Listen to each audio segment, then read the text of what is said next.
แ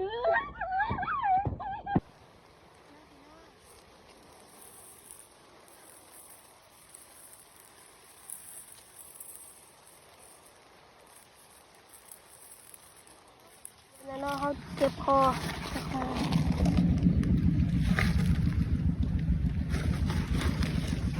ดูใกล้ๆเลย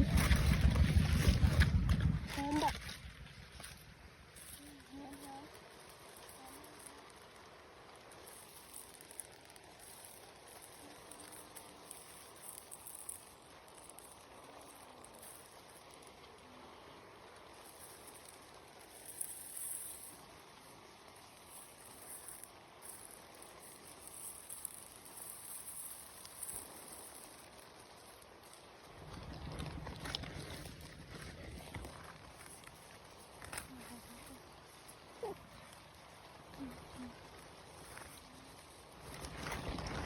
กินแบบนี้นะ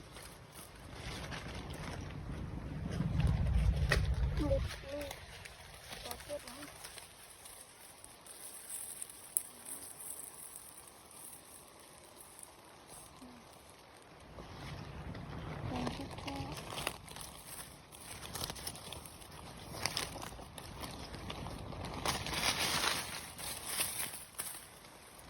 มาเบิ่งดูสินี่3 1นี่นะเบิ่งใกล้ๆเลย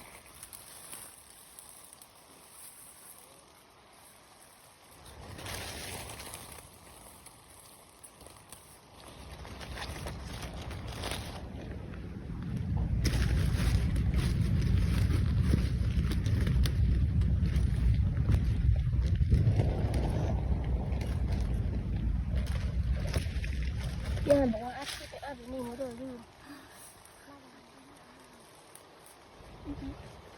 ไม่ขยับเขาแห้งแล้วพวกนี้บอกว่าฮีโร่เราอัดไปลืมไปแบบนี้นะที่เดียวเดินดูมันที่เดียวและที่งานเป็นจมูกเขาให้แล้ว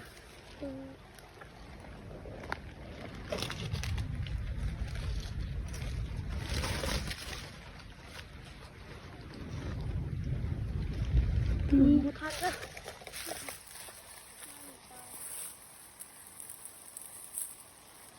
3 ดอกนี่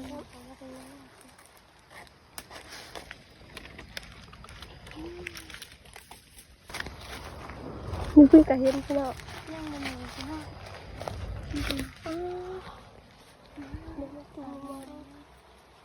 กินคาเฟ่มันไม่เลย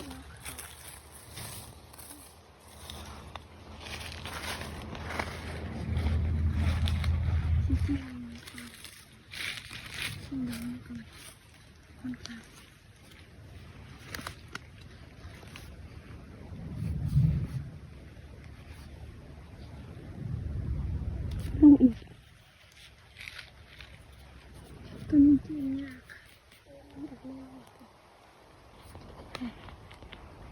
ลูกตาโต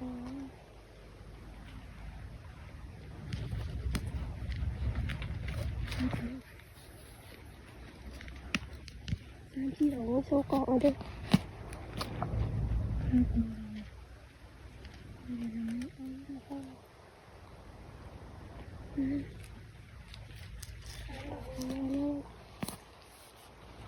อ๋องามเลยขนาดผ่าน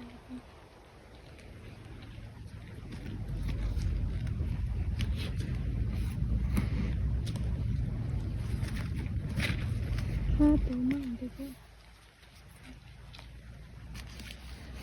ตัวนี้ไง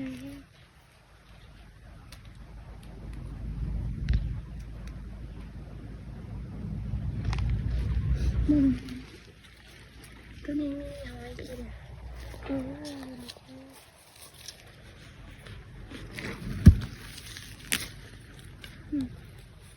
้วแต่ตีนแล้วตะกี้มันจะเอานะ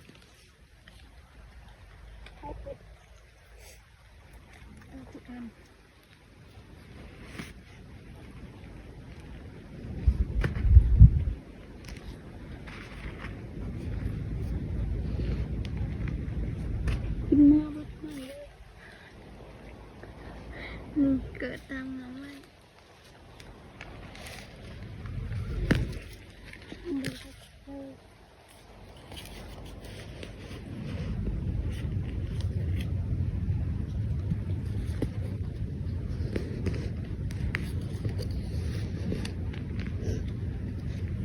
อืม